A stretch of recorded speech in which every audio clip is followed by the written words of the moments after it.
អូនណែផ្នែកគោធំណាផ្នែកគោផ្នែកគោ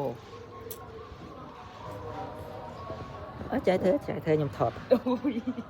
ថតទៀតបាទតែខ្ញុំចាក់ទៅខ្លាច់ផ្ទុះបងបាទអូអត់ថតពីចង្អាយចេះថតចង្អាយចេះអូយបងអត់អីយេហើយមុនខ្ញុំឡើងពេញមុខបងតែក្តៅណា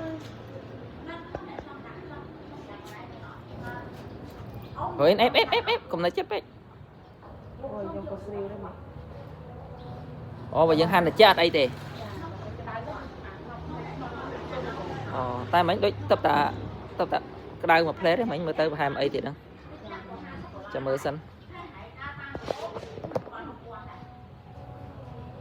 អូយចាក់បាយមកចេញទៅ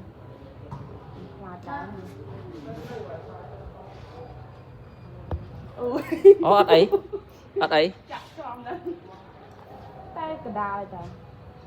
ប្រហែលវាមិនទាន់ក្តៅដល់អូយអូចេញមែនទូតាអូវាមិនទាន់ក្តៅដល់អញ្ចឹងវាផ្ទុះតិចតែប៉ុណ្ណឹងវាអត់ទាន់ក្តៅដល់មែនបើក្តៅខ្លាំងគឺវានេះអូក្តៅខ្លាំងផ្ទុះខ្លាំងហ្មងឡើងពេញអាវខ្ញុំហ៎អូអាកដានេះហើយភ្នែកវាតែប៉ុណ្ណឹងតែចាអូអាខាងក្រៅនោះគឺសាច់នៅជុំវិញភ្នែកចាតែអានឹងបងអញបើករៀងឆាប់ដែរបងរៀងត្រជាក់ដែរបាទបើក្តៅគឺផ្ទុះហ្មងមិញបងឃើញហ្នឹងហើយវាផ្ទុះចេញមកបន្តិចផ្ទុះហើយអាហ្នឹងក្តៅវាបើវាក្តៅខ្លាំងវានេះក្តៅខ្លាំងផ្ទុះខ្លាំងហ่ะចា